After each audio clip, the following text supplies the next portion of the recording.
Assalamualaikum warahmatullahi wabarakatuh dan selamat sejahtera. Kembali bersama saya Nurliana Syafiqah Cik Faiz bersiaran dari Majlis Sukan Negara Bukit Jalil untuk Buletin MSN. Kita mulakan buletin dengan rangkuman berita sepanjang minggu ini. Jom saksikan. Satu taklimat berkaitan perkhidmatan dan manfaat perkeso anjuran bahagian hikmat pengurusan telah diadakan di Auditorium 1 melibatkan 82 orang pegawai dan anggota di bawah skim kontrak Majlis Sukan Negara pada 28 Oktober. Taklimat yang dikendalikan oleh Puan Saadiah Ahmad, Pegawai Eksekutif Kanan Perkeso Selangor itu, diadakan bagi tujuan memberi pendedahan dan pengenalan mengenai perkeso serta penerangan berkaitan perkhidmatan dan manfaat yang disediakan di bawah skim Perlindungan Keselamatan Sosial Akta 4. Turut hadir ke sesi taklimat tersebut, Pemangku Pengarah Bahagian Hikmat Pengurusan Encik Joherman Amir. Bertempat di Bilik Mesyuarat Kasar 4, MSN telah berlangsung mesyuarat Lembaga Pengurusan Majlis Sukan Negara bagi penggal ke-24 kali keempat pada 28 Oktober. Mesyuarat yang dipengerusikan oleh Menteri Belia dan Sukan Yang Berhormat Hana Yeoh selaku pengerusi Lembaga Pengurusan Majlis Sukan Negara antara lain membincangkan status kertas cadangan penetapan semula senarai sukan dalam program Sukan Trust Prestasi Tinggi MSN, pembentangan kertas cadangan pelaksanaan SSPA di Majlis Sukan Negara, di samping pembentangan kertas makluman prestasi kontingen negara di Tamasya Sukan Olimpik dan Paralimpik Paris 2024 serta pembentangan kertas makluman pengelolaan Sukma, Parasukma dan Petronas Litua de Langkawi 2024. Turut hadir pada mesyuarat tersebut Dr. Nagulendran Kanggayat Kerasu, Ketua Setiausaha Kementerian Belia dan Sukan, dan Encik Abdul Rashid Yaakob, Ketua Pengarah Majlis Sukan Negara. Perhimpunan Bulanan Majlis Sukan Negara bulan Oktober 2024 telah diadakan di Dewan Bankuet Kasar 4 dengan kehadiran lebih 300 pegawai dan anggota Majlis Sukan Negara. Pada perhimpunan tersebut, Ketua Pengarah MSN turut mengambil kesempatan mengucapkan selamat menyambut Hari Deepavali kepada pegawai dan anggota yang beragama Hindu dan telah memberi pesanan agar warga MSN menjaga diri serta mengutamakan keselamatan sepanjang cuti Deepavali. Pada majlis yang sama, Encik Abdul Rashid Yaakob juga telah menyampaikan anugerah pekerja cemerlang bagi bulan September dan Oktober kepada 8 pegawai dan anggota MSN yang dipilih berdasarkan kecemerlangan tugasan yang dipertanggungjawabkan kepada mereka. Pengorbanan masa dan tenaga yang dicurahkan sepanjang perkhidmatan melebihi 35 tahun, terutama di Majlis Sukan Negara, bukan mudah untuk diganti. Ilmu dan pengalaman yang luas daripada pegawai-pegawai senior perlu direbut generasi baru MSN demi mengekalkan nama baik agensi sukan nombor 1 negara di mata peminat-peminat sukan Malaysia. Itu adalah bait-bait kata Ketua Pengarah Majlis Sukan Negara Encik Abdul Rashid Yaakob menerusi ucapannya semasa Majlis Jasa Mu Dikenang tahun 2024 yang telah diadakan di Dewan Bankuet Majlis Sukan Negara pada 29 Oktober. Dalam majlis tersebut, selamat 4 orang pegawai MSN yang bersara pada tahun 2024 diraikan pada Majlis Makan Tengah Hari diikuti penyampaian cermata penghargaan sebagai penutup majlis. Turut hadir sama Encik Arifin Muhammad Ghani, Timbalan Ketua Pengarah Sektor Pengurusan, serta Encik Jeffrey Nadirin, Timbalan Ketua Pengarah Sektor Pembangunan Sukan Majlis Sukan Negara. Terima kasih semua yang terlibat. Apa-apa pun ini majlis kita yang ingin menggambar kenang-kenangan bersama dengan kawan, dengan Encik ni, silakan.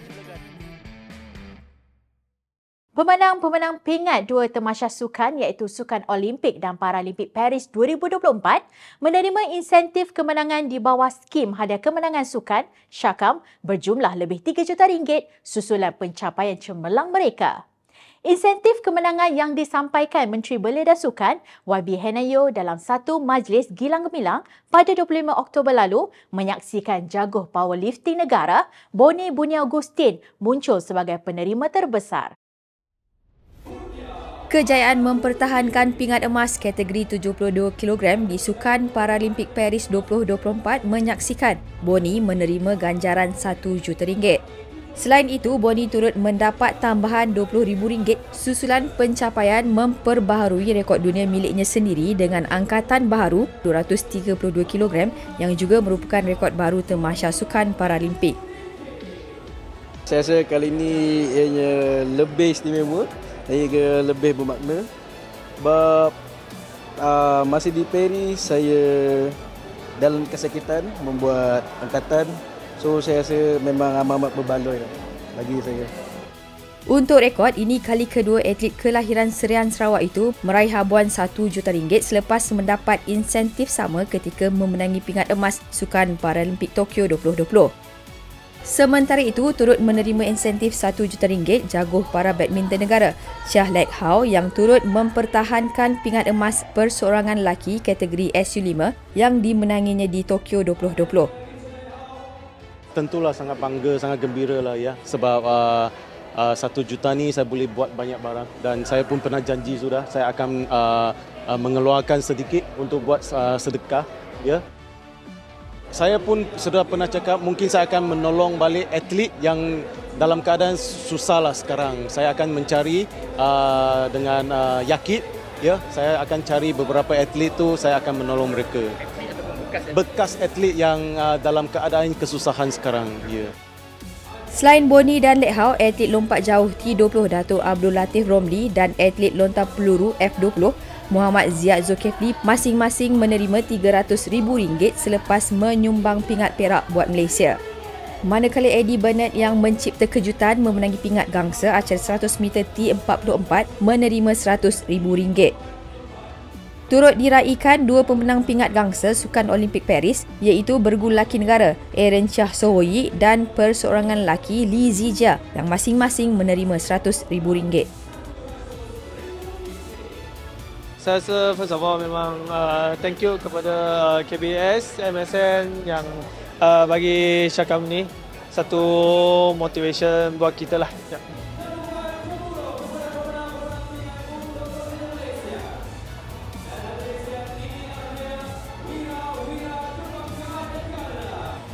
I think first of all, thanks to Syakam untuk bagi award ni, and it means so much to me, and I think I'll try my best to be in LA 2028 as well. Yeah.